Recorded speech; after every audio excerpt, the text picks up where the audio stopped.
저주받은 일본 인형. 여름방학에 아르바이트를 했던 때의 이야기다. 여름방학 직전 나와 친구 A 그리고 B는 학교 게시판을 살피고 있었다. 그런데 그중 이상한 아르바이트의 모집 광고가 있었던 것이다. 그 내용은 일당 8,000엔. 피서지에 있는 별장으로 이사하는 작업. 3박 4일로 숙박 포함. 식비와 교통비는 별도로 지급함. 이라는 것이었다. 나는 이거 꽤 괜찮지 않냐? 라고 묻자 A는 전단지대로라면 그 별장에서 묵는 거겠지? 편할 것 같은데 전화해볼까? 라고 대답했다. B 역시 피서지에서 지내면서 돈까지 받을 수 있다니 괜찮네. 라고 동의해서 우리는 그리 깊게 생각하지 않고 전화를 걸었다. 전화를 받은 곳은 별장의 관리사무소 같은 곳이었다. 어째서인지 우리들은 면접 같은 것도 거치지 않고 전화 한 통화만으로 즉시 채용되었다. 이때 수상하다는 것을 알아차렸어야 했을지도 모르겠다. 아르바이트 당일 우리들은 이른 아침에 출발해 오전 중에 만나기로 약속하고 별장 근처의 역에 도착했다. 역에 도착하니 이미 우리들을 맞이하러 온 차가 기다리고 있었다. 안에는 사람 좋아 보이는 40대 정도의 아저씨가 타고 있었다. 별장으로 향하면서 아저씨는 우리들에게 여러 가지 작업 내용에 대해 설명해 주었다. 대충 기억을 떠올려 보자면 장소는 피서지에서 약간 떨어진 곳에 있는 두 채의 별장이라는 것이었다.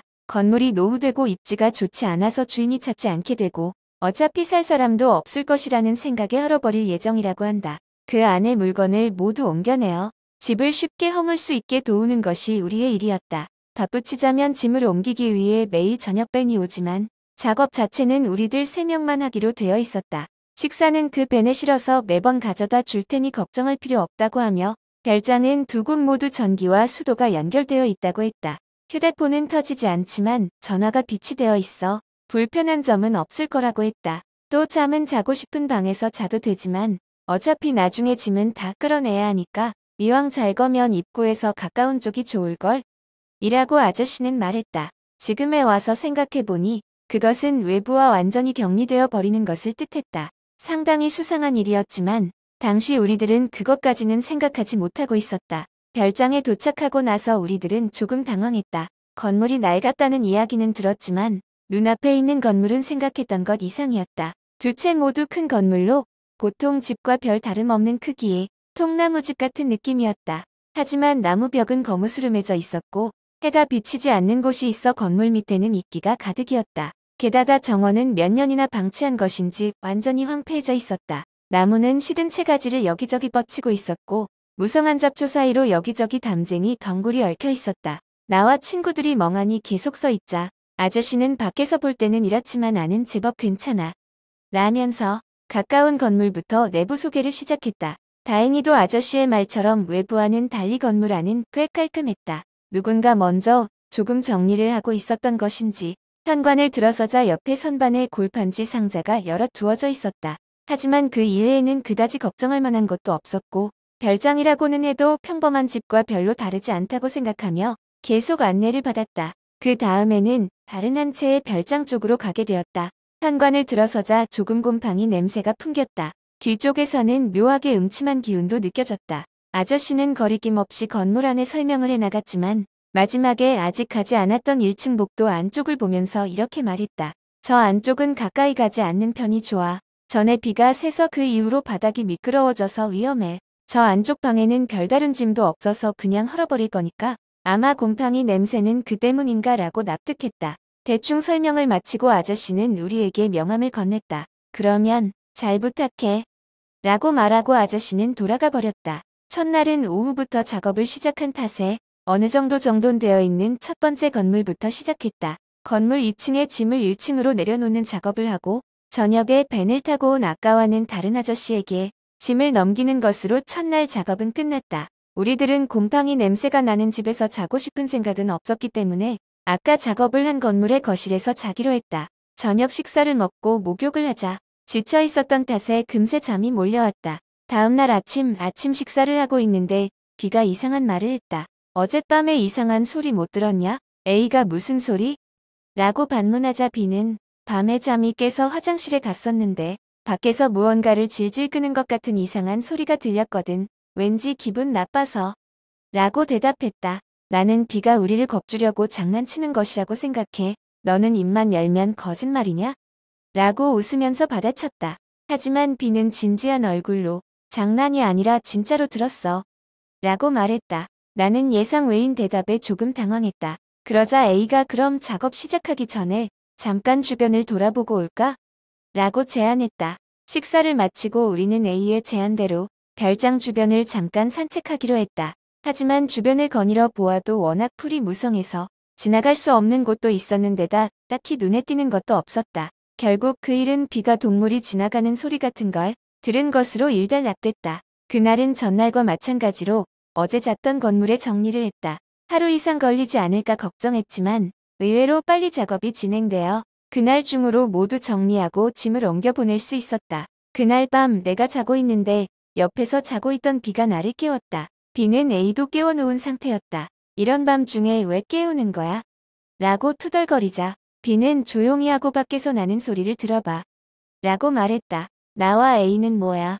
라고 생각하면서도 귀를 기울였다. 그러자 지익하고 무엇인가를 질질 끄는 것 같은 소리가 들려왔다. 나와 A는 서로를 마주 보고 B에게 뭐야, 저거? 라고 물었다. 하지만 낸들 아냐? 그러니까 깨운 거 아냐? 라는 대답만 돌아왔다. 동물의 소리라고 보기에는 무언가 지나치게 규칙적이었다. 저런 소리를 내는 동물은 도저히 짐작조차 할 수 없었다. 나는 조금 무서웠지만 A와 B에게 창문으로 바깥을 살펴보지 않을래? 라고 제안했다.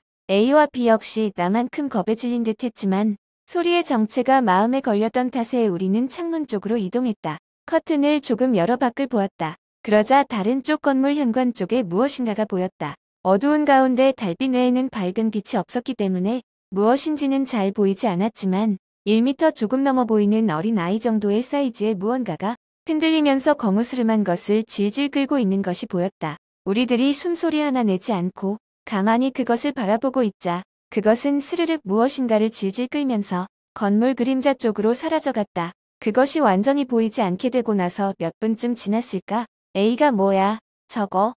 라고 입을 열었다. 내가 사람인가? 라고 물었지만 B는 저렇게 작은 사람이라면 어린애잖아. 어린애가 이런 깊은 산 속에 게다가 한밤중에 있을 리 없어. 말도 안 된다고. 라고 대답했다.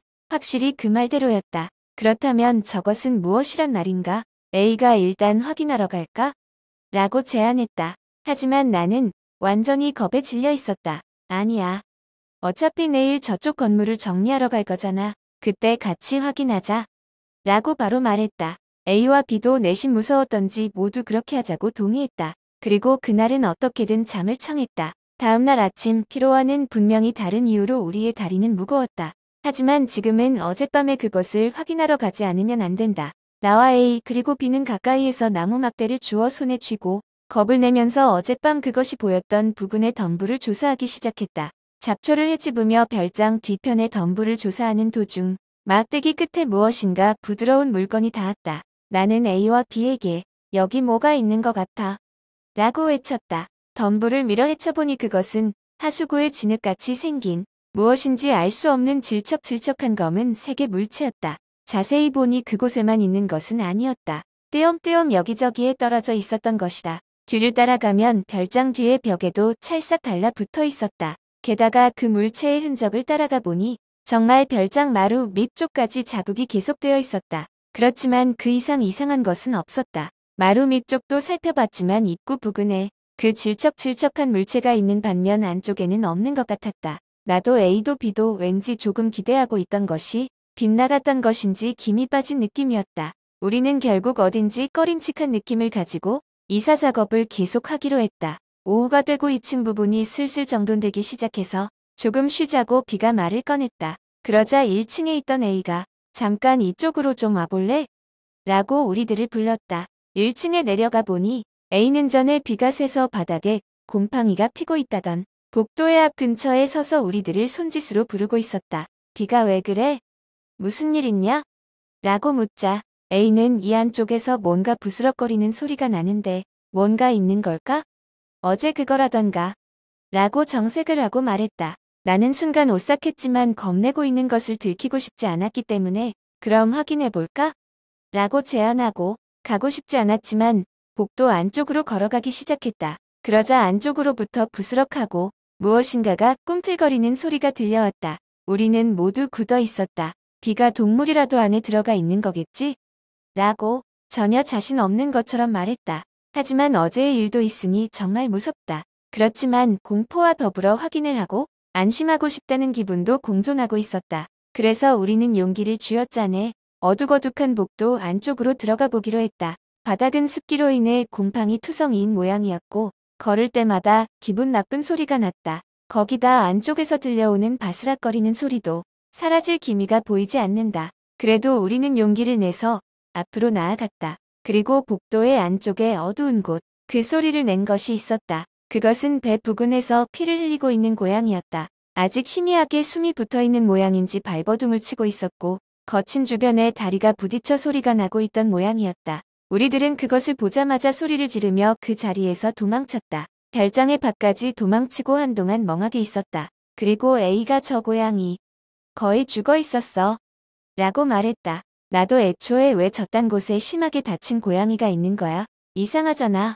라고 외쳤다. B는 어쨌거나 다시 한번 가보는 편이 좋지 않을까? 라고 말했다. 확실히 고양이를 그대로 놓을 수는 없었기 때문에 우리들은 한 번 더 복도 안쪽으로 가보기로 했다. 하지만 다시 간 곳에 고양이는 없었다. 아니, 아무것도 없었다. 피처럼 스며들어 있는 것은 있었지만 그뿐이었다. 그렇게나 콸콸 흐르고 있던 피조차 보이지 않았다. 우리는 서로 뭐지? 라는 생각을 하며 얼굴을 마주보고 주위를 살폈지만 역시 아무것도 없었다. 복도 안쪽에는 문이 하나 있었지만 자물쇠가 걸려 있어 꿈쩍도 하지 않았고 그 안에 있으리라고는 생각도 할 수 없었기에 우리는 일단 돌아가기로 했다. 나도 A도 B도 이유 없이 어쩐지 기분이 나빴다. 하지만 작업은 아직 남아 있었고 슬슬 정오가 가까워진 시간이었기에 우리는 무서움을 애써 가라앉히며 짐을 옮겨 내보냈다. 점심을 먹고 있는데 우두커니 앉아있던 B가 입을 열었다. 면접도 없이 전화만으로 채용했다던가 대우가 말도 안 되게 좋다던가 작업하는 게 우리밖에 없고 감독자도 없네. 결국 이것 때문 아냐? 확실히 그랬다. 우리들은 그제서야 그 아르바이트가 이상한 점 투성이라는 것을 알아차렸다. A는 오늘까지만 작업하고 돈 받고 가버릴까? 라고 말하기 시작했다. 그렇지만 나는 일단 계약은 3박 4일이잖아. 끝까지 제대로 하지 않으면 돈을 안 줄지도 모르잖아. 게다가 뭔지 모를 이상한 게 있어서 그만둘게요. 라고 말해도 이해해 줄 리가 없어. 뭔가 나쁜 일이 일어난 것도 아니고. 라고 말했다. A와 B도 수긍해서 최대한 빨리 끝내버리기로 했다. 그리고 벤이 오면 일단 사정을 물어보기로 했다. 저녁이 되자 어쨌거나 이곳에서 빨리 떠나고 싶었던 우리는 필사적으로 작업을 했고 두 번째 별장의 짐도 그날 거의 모두 밖으로 꺼냈다. 벤이 도착하자 타고 있던 아저씨에게 우리들은 넌지시 여기에서 이상한 일이 일어나지는 않는지 물어봤다. 하지만 아저씨 역시 일로 인해서 오는 것이었고 이곳에 관한 것은 잘 모른다고 했다. 우리들은 결국 아무런 정보 없이 마지막 밤을 맞게 되었다. 지금 생각하면 처음에 우리를 데려다 줬던 아저씨에게 명함을 받았었기에 바로 거기에 전화했어야 했을 테지만 말이다. 그리고 그날 밤 사건이 일어났다. 나와 A가 거실에서 게임을 하고 있는데 목욕을 하고 있던 B가 뛰쳐나와서 큰일 났어. 또 그 소리가 들려? 라고 외쳤다. 시간은 밤 10시 즈음이었다. B의 말에 의하면 목욕탕에서 나와 옷을 입고 있는데 탈의실 창문 쪽에서 어제와 같은 소리가 들려왔다고 한다. 그래서 당황했던 나머지 우리에게 도망쳐 왔다는 것이다. 우리는 이번에야말로 소리의 정체를 밝혀내겠다는 각오를 하고 현관에 있던 손전등을 가지고 밖으로 나가기로 했다. 무서운 마음도 물론 있었지만 실제로 피해를 입은 것은 없었기에 호기심 쪽이 컸었다. 하지만 그것이 오산이었다. 밖에 나오자 어제와 같이 무엇인지 알 수 없는 1m가량의 것이 움직이고 있었다. 손전등을 비추자 그것은 그대로 옆쪽 별장으로 사라지듯 들어가 버렸다. 없어진 곳으로 가보니 별장 문을 잠궈두었는데 어째서인지 문이 열려 있었다. 어쨌든 거기에 가만히 서 있을 수도 없었고 무엇보다도 잠궈뒀던 문이 열린 것이 걸렸기에 우리들은 서로 눈빛을 교환하고 안으로 들어갔다. 안에 들어가자 원래부터 곰팡이 냄새가 나는 건물이었지만 그것 말고도 비린내 같은 이상한 냄새가 나는 것이 느껴졌다.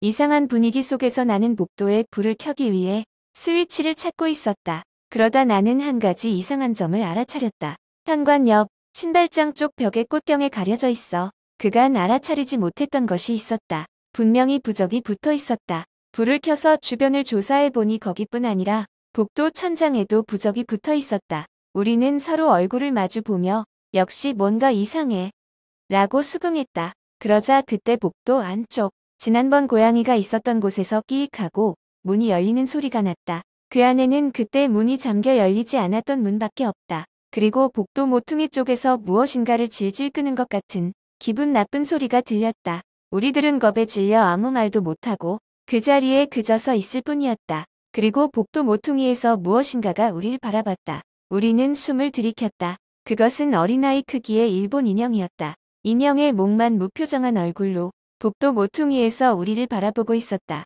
나는 뒷걸음질을 치기 시작했다. A와 B 역시 그 기분 나쁜 광경에서 도망치기 위해 뒷걸음질을 치고 있었다. 인형은 머리를 한번 움츠리더니 복도에서 몸마저 드러냈다. 그 모습은 온몸에 털이 곤두설만큼 소름 끼치는 것이었다. 상반신은 기모노를 입은 커다란 일본 인형의 모습이었지만 하반신은 무엇인지 알 수 없는 새까만 진흙 같은 물체가 묻어 있었다. 질질 끌고 있는 것은 그 끈적끈적한 검은 물체의 뒤편에 있었다. 그 검은 진흙 같은 물체는 우리가 낮에 봤던 그것이었다. 인형은 점점 이쪽으로 다가오기 시작했다. 그리고 그것이 다가올수록 코를 찌르는 것 같은 비린내가 점점 강해졌다. 우리들은 계속 뒷걸음질을 치며 현관에서 밖으로 나갔다. 그때 나는 이상한 것을 하나 알아차렸다. 그때까지는 동요하고 있느라 그것까지는 알아차리지 못했었지만 이 인형은 무엇인가를 노래하며 다가오고 있었던 것이다. 귀를 기울이자 일본의 민요 중 공놀이 같은 노래였다. 하지만 다시 들어보니 불경을 읊은 것도 같았다.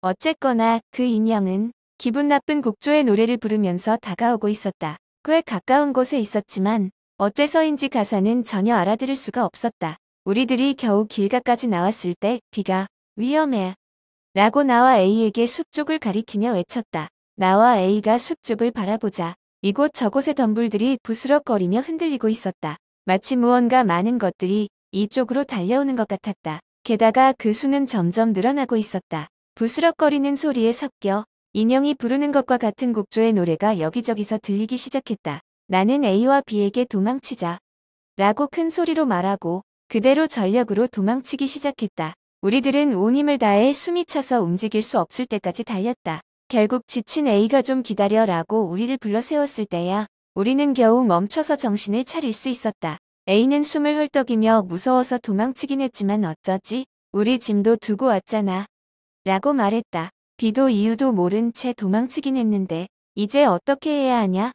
라고 물었다. 하지만 내가 두 명에게 다시 저기로 돌아갈 순 없잖아 라고 말하자 두 명 모두 말없이 고개를 끄덕일 뿐이었다. 그때 숲속에서 다시 그 노래 소리가 들려왔다. B는 새파랗게 질린 얼굴로 저놈들 우리를 쫓아왔어 라고 큰 소리로 외쳤다. 우리들은 완전히 지쳐 있었지만 그렇다고 거기 앉아 있을 수는 없었다. 우리는 다시 어두운 산길을 전력으로 달리기 시작했다. 그로부터 얼마나 더 달린 것일까? 우리는 겨우 식당 같은 곳에 도착했다. 물론 너무 늦은 시간인지라 식당은 문을 닫고 있었지만 그래도 안심이 되었다. 문득 휴대폰을 바라보니 전파가 잡히고 있었다. 나는 서둘러 아저씨에게 받았던 명함에 있는 번호로 전화를 했다.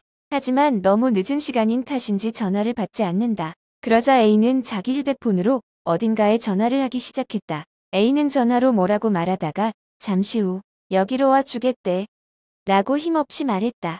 어디에 전화한 것인지 물어보니 경찰에 전화했다는 것이었다. 그로부터 30여 분 동안 우리는 또 그 인형이 쫓아오는 게 아닌가, 노래소리가 들려오는 것은 아닌가 긴장하고 기다리고 있었다. 다행히 사이렌을 울리며 경찰차가 도착했다. 경찰차를 보자 나는 어떻게 사정을 설명할까 싶은 생각보다도 먼저 마음속 깊은 곳에서 안심이 되었다. 그리고 그 자리에 그대로 쓰러져 버렸다. 뭐라고 해야 할까? 완전히 긴장의 끈이 풀린 것 같은 느낌이었다. 경찰차에 타서 우리는 근처의 비즈니스 호텔까지 가게 되었다. 가는 도중 우리가 겪은 일을 말했지만 당연히 믿어주지 않았다. 결국 우리가 잘못 본 것으로 처리되었다. 어쩔 수 없이 우리는 호텔 앞에서 내린 뒤 경찰관분들에게 감사의 인사를 했다. 그리고 우리는 중요한 것을 알아차렸다. 지갑마저 별장에 놓고 왔던 것이다. 결국 우리들은 해가 뜰 때까지 근처 공원에서 노숙을 했다. 다음날 아침 명함의 전화번호로 전화를 해서 아저씨에게 잔뜩 짜증을 냈다.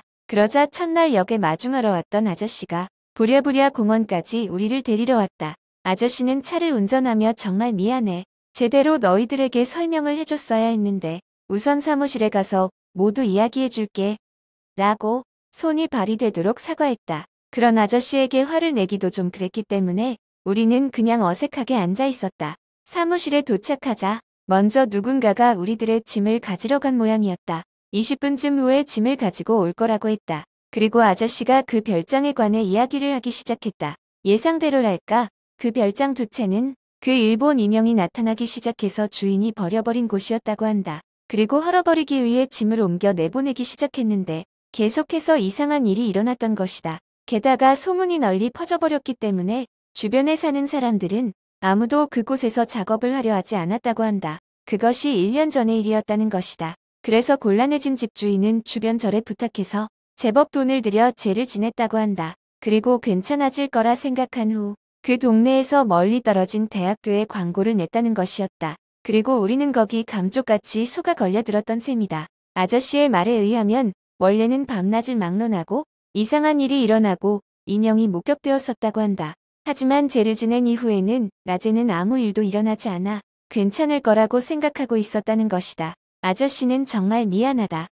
급료는 4일치 모두 지불하고 교통비도 이쪽에서 대줄게.